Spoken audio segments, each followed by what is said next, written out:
So let's see friends, आज आपण चालू करतोय अतिशय महत्वाचा आणि सगळ्यात जास्त वेटेज असणारा म्हणजे म्युनिसिपल कॉर्पोरेशन नंतर जर कोणत्या ऍक्टला सगळ्यात जास्त वेटेज असेल तर तो आहे आपत्ती व्यवस्थापन अधिनियम 2005. म्हणजेच काय, डिझास्टर मॅनेजमेंट ऍक्ट 2005 हा सगळ्यात महत्वाचा, सगळ्यात जास्त वेटेज घेऊन असणारा अधिनियम किंवा ऍक्ट आहे. याला मी वेगळ्या पद्धतीत एक दिसतंय तुम्हाला, याला मी इथे सुधारित लिहिलंय. आता याला सुधारित का बरं लिहिलंय किंवा याला अपडेटेड म्हणू शकतो किंवा सुधारित म्हणू शकतो. कारण काय की तुम्हाला कुठेही आपल्या गुगलवर म्हणा किंवा ऍपवर म्हणा कुठेही ऍट ए टाइम पूर्ण सुधारित आपत्ती व्यवस्थापन कायदा किंवा अधिनियम हा मिळणं शक्य नाही. सुधारित याच्यासाठी लिहिला कारण काय की यामध्ये बरेचसे चेंजेस झालेत. चेंजेस का बरं झाले, कधी झाले, किती झाले, कशाची साठी ते करण्यात आले, कोणी केले, हे सर्व आपण आपल्या या व्हिडिओमध्ये बघणार आहोत. सगळ्यात जास्त वेटेज यासाठी सांगतोय कारण काय की जवळपास 16 मार्क्स पर्यंतचं वेटेज किंवा त्याही पेक्षा जास्त वेटेज या टॉपिकला असेल किंवा या अधिनियमाला आहे. त्याच्या मागे पण काही रिझन्स आहे, काही कंडिशन्स आहे, हे आपण आजच्या लेक्चरमध्ये बघणारच आहोत. पण त्याआधी लक्षात घ्या, एक स्क्रीन तुमच्या समोर दिसतोय किंवा एक पिक्चर तुमच्या स्क्रीनवर दिसतोय. डिझास्टर मॅनेजमेंट आपला देशात जर का बघितलं तर ऑलमोस्ट पूर्ण आपला भारत देश हा डिझास्टर मॅनेजमेंट म्हणजे आपत्तीलाच वेढून आहे आणि त्यासाठी त्या आपत्तीला प्रॉपर व्यवस्थापन केलं पाहिजे किंवा मॅनेज केलं पाहिजे, हे आपण आपल्या आजच्या ऍक्ट मध्ये स्टडी करणार आहे. हा ऍक्ट संपूर्ण भारतासाठी लागू आहे. त्या संदर्भात आपण पुढेही बघणारच आहोत. पण लक्षात काय ठेवायचंय ते लक्षात घ्या. तुमच्या स्क्रीनवर आपण बघू शकतो की एकीकडे कुठेतरी अर्थक्वेक झाला म्हणून कुठेतरी अख्खाच्या अख्खे घरं पडले, इकडे कुठेतरी लावा वगैरे सारखा एक दिसतंय, इकडे आग लागलेली दिसते, वादळ दिसतंय, खूप जोराचा हवा पाणी, इकडे मोठा पूर दिसतोय, समुद्राच्या लाटा, सायक्लॉन वगैरे पद्धतीचे तुम्हाला चित्र बघायला मिळत आहेत. आणि यालाच घेऊन काय की गव्हर्नमेंट ऑफ इंडियाने एक ऍक्ट तयार केला किंवा एक लॉ तयार केला जो आहे डिझास्टर मॅनेजमेंट ऍक्ट 2005.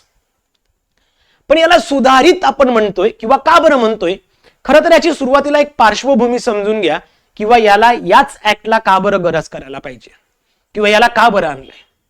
तर सगळ्यात सुरुवातीला एक समजून घ्यायला पाहिजे की डिझास्टर मॅनेजमेंट ऍक्ट 2005 हा ऍक्ट का बरं आणला गेला, याची गरज का बरं पडली, हा ऍक्ट इंडियामध्ये का बरं लागू करण्यात आला, हे आपल्याला आत्ता समजून घ्यायचंय.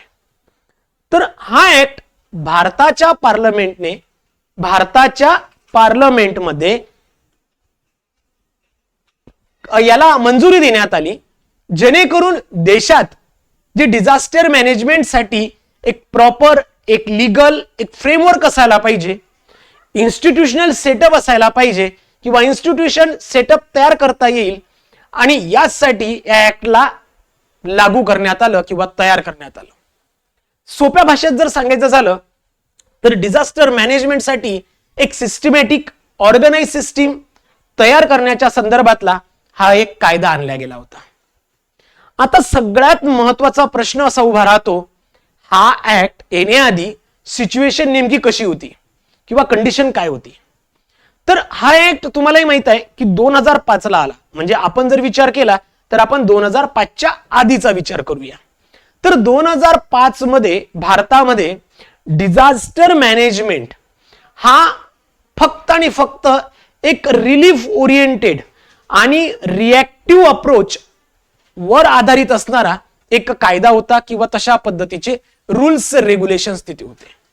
म्हणजेच काय, डिझास्टर झाल्यावर आपत्ती आल्यानंतर गव्हर्नमेंट ऍक्शन घेत होतं आणि त्या संदर्भात तिथे कोणी रेस्क्यू करायची असेल का, कुठे रिलीफ आहे, कुठे कॉम्पेन्सेशन द्यायचं असेल तर अशा प्रॉब्लेमवर ते काम करत होतं. म्हणजेच काय, डिझास्टर येण्याआधी कोणतीही प्लॅनिंग आपल्याकडे केली जात नव्हती, कोणत्याही पद्धतीचं मॅनेजमेंट आपल्याकडे होत नव्हतं आणि हा संपूर्ण तोटा 2005च्या आधी अख्ख्या भारताला बघावं लागलं. आता भारतात याची गरज का बरं पडली? तर आपला भारत जर का बघितलं तर इंडियाला जर घेऊन तुम्ही चालले असाल तर इंडिया इतका व्हल्नरेबल आहे ते तुम्हाला माहित असायला पाहिजे की हा व्हल्नरेबल का बरं आहे किंवा किती आहे आणि कसा आहे. सो आधी मी जर सांगितलं की भारत हा हायली डिझास्टर प्रोन कंट्री आहे. आपण म्हणतो ना की जिथे most of the time disaster किंवा आपत्ती येण्याचे चान्सेस आहेत असा एरिया किंवा असा आपला एक देश आहे. कारण काय की आपली जी जिओग्राफी आणि क्लायमॅटिक कंडिशन आहे इथे त्या कंडिशनवर किंवा त्या जिओग्राफीच्या बेसिसवर नंबर ऑफ पद्धतीचे डिझास्टर होऊ शकतात. आपल्याकडे फ्लड येतं आणि मोठ्या प्रमाणात येऊ शकतं. आपल्याकडे सायक्लॉन ज्याला आपण चक्रीवादळ म्हणतो, अर्थक्वेक भूकंप, ड्रॉट्स ज्याला दुष्काळ म्हणू शकतो, लँडस्केप भूस्खलन म्हणतो, इंडस्ट्रियल ऍक्सिडेंट किंवा पॅन्डेमिक किंवा एपिडेमिक सारख्या ज्या काही गोष्टी आहेत ज्याला आपण साथीचे रोग असं बोलतो, एवढे डिझास्टर असूनही आपल्याकडे कोणतंही इन्स्टिट्यूशनल मेकॅनिझम नव्हतं किंवा कोणत्याही पद्धतीच्या समस्येवर त्याला बाहेर काढण्यासाठी कोणत्याही पद्धतीची यंत्रणा आपल्याकडे अवेलेबल नव्हती. आणि याचाच सगळ्यात मोठा धोका डिझास्टर मॅनेजमेंट पासून आधी भारताला होता. पण काय झालं, सगळ्यात एक महत्वाचा एक टर्निंग पॉइंट काय झालंय की बाबा ह्या ऍक्टला आणायची गरजच पडली किंवा आणावंच लागलं. त्याच्या मागे एक रिझन असं आहे की 2001 मध्ये जो गुजरातमध्ये अर्थक्वेक झाला होता, या अर्थक्वेक मध्ये खूप मोठ्या प्रमाणात लोकांचे जीव गेलेत, म्हणजे आपण ज्याला म्हणतो जीवितहानी खूप झाली. खूप जास्त मोठ्या प्रमाणात मालमत्तेचं नुकसान झालं, लोकांची घरं पडली, लोकांचं आयुष्य उद्ध्वस्त झालं.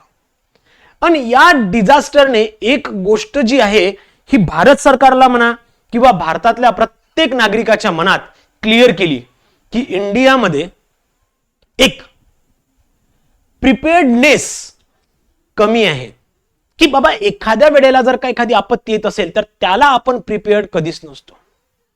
गव्हर्नमेंट एजन्सीज मध्ये कोणत्याही पद्धतीचं कोऑर्डिनेशन अवेलेबल नव्हतं की एखाद्या वेळेला जर का एखादी आपत्ती येणार असेल तर गव्हर्नमेंट डिपार्टमेंट किंवा एजन्सीज ज्या होत्या त्यांच्यामध्ये कोणत्याही पद्धतीचं कोऑर्डिनेशन बघायला मिळालं नव्हतं. Proper disaster management system available नव्हती. आणि हाच एक भारतासाठी वेकअप कॉल ठरला की जेणेकरून या ऍक्टला आपल्याला आणावं लागलं. त्यानंतरच गव्हर्नमेंटनं काय केलं की 1999 मध्ये गव्हर्नमेंट ऑफ इंडियाने एक high powered committee on disaster management तयार केली. या कमिटीचा मेन पर्पज होता की एक्झिस्टिंग सिस्टीम रिव्ह्यू करणे किंवा बेटर डिझास्टर मॅनेजमेंट स्ट्रॅटेजी तयार करणे किंवा सुचवणे. यामध्ये आणखी एक इम्पॉर्टंट चेंज झाला होता. म्हणजे पूर्वी काय होतं की डिझास्टर मॅनेजमेंट हा मिनिस्ट्री ऑफ ऍग्रिकल्चर कडे होता. बघा व्यवस्थित लक्षात घ्या मी काय बोलतोय. याच्यामध्ये अजून एक खूप मोठा आणि महत्वाचा चेंजेस काय झाला तर हा जो डिझास्टर मॅनेजमेंट आहे, हा जो डिझास्टर मॅनेजमेंट जो काही असेल किंवा त्याला मॅनेज करण्याच्या संदर्भात ज्या काही कायदे किंवा कानून किंवा जी काही पावलं उचलायची जी काही अधिकार होते, हक्क होते, ते फक्त मिनिस्ट्री ऑफ ऍग्रिकल्चर कडे होते. कोणाकडे होते? Ministry of agriculture. पण नंतर एक लक्षात आलंय की हे त्यांच्याकडे नसून मिनिस्ट्री ऑफ होम अफेअर्स कडे असायला पाहिजे. सो होम अँड अफेअर्स वाल्यांकडे हे काय केलंय तर हा डिझास्टर मॅनेजमेंट ऍक्ट ट्रान्सफर केला. का बरं केला? कारण गव्हर्नमेंटला कळलं होतं किंवा सेंट्रल गव्हर्नमेंटला कळलं की डिझास्टर मॅनेजमेंट हा नॅशनल इम्पॉर्टंट इश्यू आहे, देशाचा सगळ्यात महत्वाचा भाग आहे. आणि त्यासाठी एक स्ट्रॉंग कोऑर्डिनेशन लागणार आहे, एक परफेक्ट पॉलिसी लेवल कंट्रोल असायला पाहिजे, एक परफेक्ट कमिटी असायला पाहिजे. आणि याचाच विचार करून गव्हर्नमेंट ऑफ इंडियाने हा मिनिस्ट्री ऑफ ऍग्रिकल्चर कडे असणारा जो पार्ट होता तो ट्रान्सफर केलाय ministry of home and affairs वाल्यांकडे. या सगळ्या डेव्हलपमेंट नंतर जे काही मेजर डिझास्टरचे जे काही लेसन्स आहे किंवा एक्सपर्ट कमिटी आहे त्याच्यावर रिकमेंडेशन करण्यात आलं, किंवा या डिझास्टर मॅनेजमेंटला घेऊन काही कमिटीजसाठी, काही लेसन्ससाठी, काही कायद्यासाठी, रूल्ससाठी, रेग्युलेशनसाठी बरेचदा रिकमेंडेशन करण्यात आलं. आणि त्याचाच एक प्रयोग म्हणून, एक एक्सपेरिमेंट म्हणून आणि फायनल एक आन्सर म्हणून डिझास्टर मॅनेजमेंट ऍक्ट 2025 हा तयार करण्यात आला. पण या ऍक्टला जर का तुम्ही व्यवस्थित समजून घेतलं तर तुम्हाला काय लक्षात येतं ते बघा. या ऍक्टने इंडियामध्ये फर्स्ट टाइम 3 tier सिस्टम किंवा 3 tier इन्स्टिट्यूशनल स्ट्रक्चर लागू केलं होतं. 3 tier सिस्टम काय आहे व्यवस्थित समजून घ्या. 3 tier सिस्टम काय आहे? फर्स्ट आहे नॅशनल लेवल. काय आहे? National level. लक्षात घ्या, व्यवस्थित पद्धतीने समजून घ्या. आतापर्यंत फक्त इंट्रोडक्शन चालू होतं, पण दिस इज व्हेरी इम्पॉर्टंट पार्ट. हा काय आहे? अतिशय महत्वाचा आहे, कारण आपण याच्यावर बोलणार आहोत. हे आपल्याला स्टडी करायचंय. यामध्ये कोणत्या कमिटी असतात हे आपल्याला बघायचंय. पहिला आहे national level committee 3 tier system मध्ये. फर्स्ट टियर कोण आहे? National level. सेकंड आहे मित्रांनो स्टेट लेवल. कोण आहे? State level. आणि थर्ड आहे डिस्ट्रिक्ट लेवल. थर्ड आहे डिस्ट्रिक्ट लेवल. लक्षात राहील. म्हणजेच काय राष्ट्रीय पातळी, राज्य पातळी आणि जिल्हा पातळी या 3 पातळीच्या केसेसवर एक स्ट्रक्चर तयार करण्यात आलं, ज्याला आपण पुढे पण याला बघणार आहोत. याला म्हणतात एनडीएमए. काय आहे एनडीएमए? पुढे बघूया. एक आहे एसडीएमए आणि लास्ट आहे डीडीएमए. काय आहे ते व्यवस्थित समजूया. टेन्शन घेऊ नका. खूप परफेक्ट व्यवस्थित पद्धतीने या सगळ्या गोष्टी समजून घेऊ. प्रत्येकाच्या डोक्यात जाईल याच पद्धतीने समजू. कारण हा डिझास्टर मॅनेजमेंट ऍक्ट कुठेही एका स्क्रिप्ट मध्ये अवेलेबल नाही. कारण काय? पुढे समजेलच. याला जो हेड करतो तो करतो भारताचा पंतप्रधान म्हणजेच prime minister of India. State लेवलला करतो chief minister of that particular state म्हणजेच राज्याचा जो कोणी मुख्य असेल मुख्यमंत्री. आणि याला करतो कलेक्टर किंवा डिस्ट्रिक्ट मॅजिस्ट्रेट. ओके, किंवा डिस्ट्रिक्ट मॅजिस्ट्रेट हे लोक हेड करतात. म्हणजेच काय? टॉप टू बॉटम एक कंप्लीट सिस्टम तयार करण्यात आलं. टॉप टू बॉटम, वरपासून खालपर्यंत. म्हणजे कुठेही कोणत्याही पद्धतीचं जर का डिझास्टर असेल, आपत्ती आली, तर त्याला सॉल्व्ह करताना व्यवस्थित पद्धतीने ते सॉल्व्ह व्हायला पाहिजे. चांगल्या पद्धतीने त्याच्यावर मात करता यायला पाहिजे. याच पद्धतीने या 3 टाईपच्या किंवा 3 लेवलचं एक सिस्टम तयार करण्यात आलं, जे की टॉप टू बॉटम एक व्यवस्थित पद्धतीने त्यांचं कार्य पार पाडतील. या ऍक्टमुळे एक मोठा चेंज बघायला मिळाला. पूर्वी फोकस हा फक्त पोस्ट डिझास्टर रिलीफवर होता. म्हणजेच काय? डिझास्टर आल्यानंतर, झाल्यानंतर किंवा संपल्यानंतर जे काही नुकसान झालं त्याच्यावर आपण फोकस करत होतो. पण आता या ऍक्टने अख्ख्या देशाचा, सरकारचा, जिल्ह्याचा, राज्याचा एक पॉइंट ऑफ व्ह्यू चेंज केला.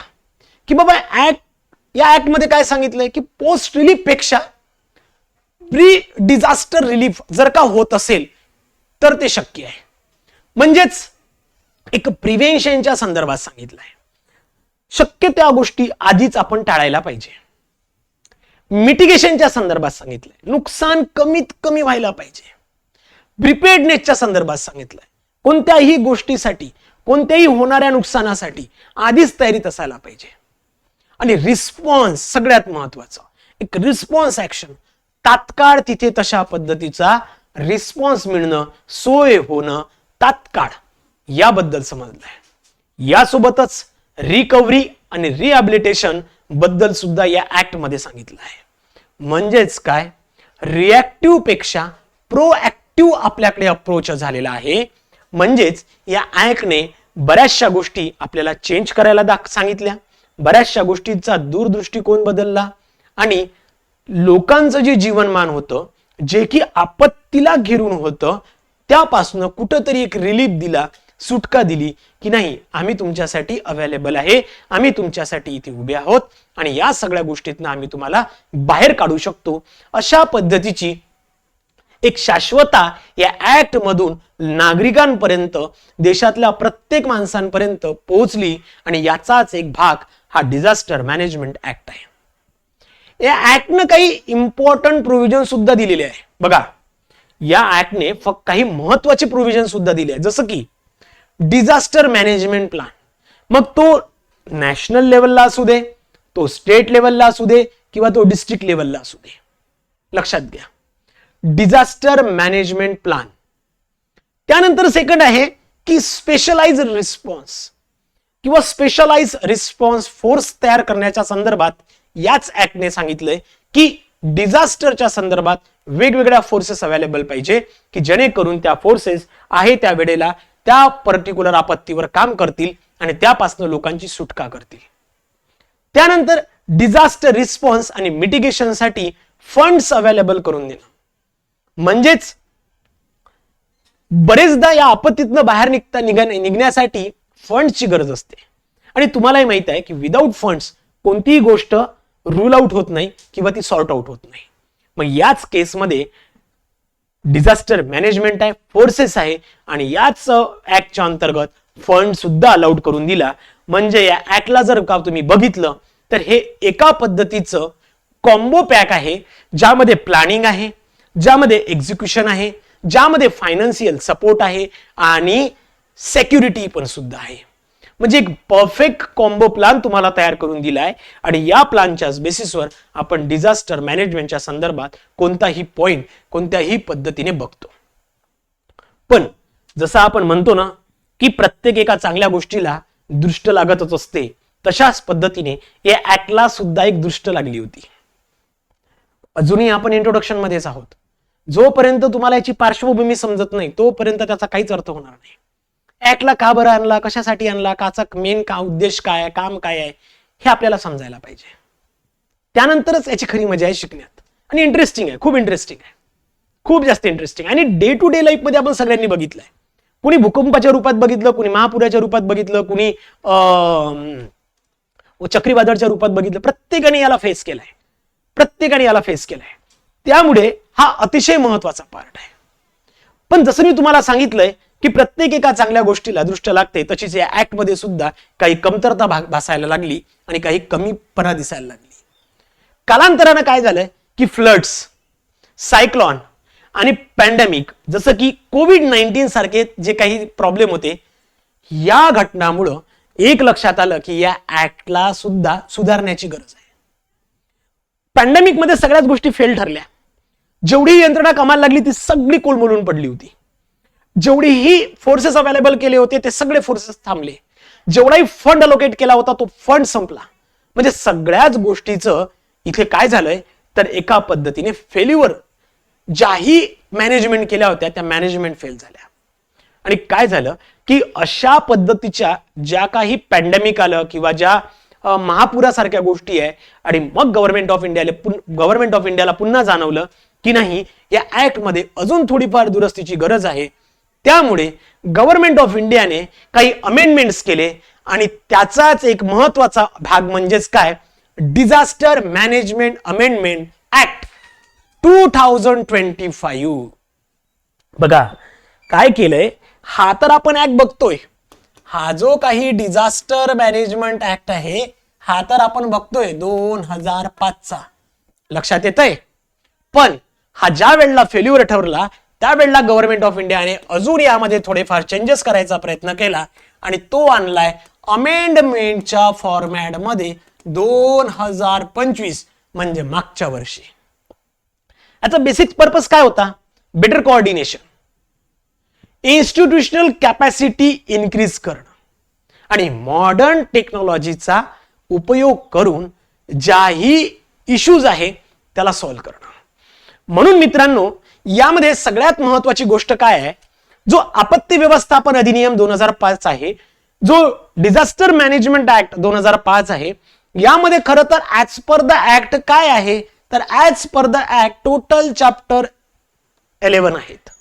लक्षात घ्या किती टोटल 11 चॅप्टर आहेत आणि यामध्ये टोटल सेक्शन इज 79 आहे. किती आहे टोटल सेक्शन 79 आहे. पण या ऍक्ट नंतर जे अमेंडमेंट आले 2025 ला यामध्ये टोटल 51 अमेंडमेंट केलेत. किती 51 अमेंडमेंट केले. जवळपास 3 ते 4 नवीन सेक्शन आणले. काही नवीन सेक्शन त्यामध्ये ऍड केले. काही गोष्टी वगळल्या आणि त्याऐवजी नवीन गोष्टी ऍड केल्या. म्हणजे जर का तुम्ही विचार केला जर का 3 आणि 4ही नवीन सेक्शन काढले तर साधारणतः यामध्ये 47 to 48 सेक्शन मध्ये तुम्हाला चेंजेस बघायला मिळतील. म्हणजे टोटल ऍक्ट मध्ये 47 to 48 सेक्शन मध्ये चेंजेस आहेत. आणि दोन्ही ऍक्ट बघणं मी तुम्हाला लास्ट टाइम पण सांगितलं होतं की बाबा रे याच्या ज्या वेळेला नोट्स तयार केल्या गेल्या त्यावेळेला दोन्ही ऍक्ट म्हणजे एक अमेंडमेंट आणि एक मेन ऍक्ट हे दोन्ही ऍक्टला सोबत घेऊन जावं लागलं. म्हणून त्याच्या परफेक्ट नोट्स तुम्हाला आपल्या ग्रुपमध्ये मिळाल्या. ह्या ज्या नोट्स आहेत ह्या पूर्णपणे अपडेटेड आहे.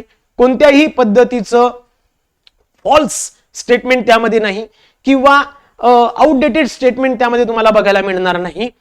ये 79 ऍक्ट किंवा 79 सेक्शन त्यामधले 51 अमेंडमेंट या सगळ्यांना मिळून एक फायनल आणि प्युअर एक नोट्स तयार केल्या होत्या ज्या की तुमच्यापर्यंत पोहोचल्या असतील.